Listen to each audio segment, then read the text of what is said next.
নমস্কার বন্ধুরা, আজ দেখো tofu দিয়ে রোল বানাবো। ময়দা মেখে নিলাম, দেখো ময়দা নিলাম, রিফাইন তেল, নুন নিয়ে ময়দাটা মাখিয়ে এক সাইডে রেখে নিলাম। তারপর দেখো এটা tofu পনিরের মতনই খেতে লাগে। তারপর দেখো ছোটো ছোটো করে tofuগুলো কেটে নিলাম। তারপর একে একে মশলা দিলাম, আমি নুন দিলাম, হলুদ গুঁড়ো দিলাম, তারপরে গোলমরিচের গুঁড়ো দিলাম, ধনের গুঁড়ো দিলাম, লঙ্কার গুঁড়ো দিয়ে এটা মাখিয়ে 5 মিনিট রেখে দিলাম। দিয়ে এদিকে তেল গরম করে ওই tofuগুলো দিয়ে দিলাম, একটু ভাজা ভাজা হয়ে যাবে। তারপর দেখো শিমলা মির্চ আর পেঁয়াজ আমি কেটে নিয়েছি, ওইগুলো একে একে দিয়ে দিলাম। তারপর একটু জল দিলাম যাতে মশলাটা না পুড়ে যায়।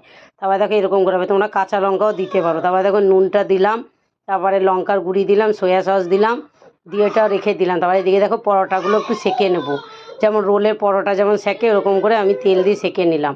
দিয়ে তারপর দেখো ওই tofu আর ওই যে এটা আমি বানিয়েছি ওইটা দিয়ে দিলাম। দিয়ে তার মধ্যে আমি শসা দিয়ে দিলাম, সস দিয়ে দিলাম, ওটা চিজ দিয়ে দিলাম। চিজটা আমার কাছে ছিল বলে তাই দিয়ে দিলাম, তোমরা নাও দিতে পারো। দিয়ে দেখো খাবে, খুব সুন্দর হয়েছে। প্লিজ আমার ভিডিওটা পুরো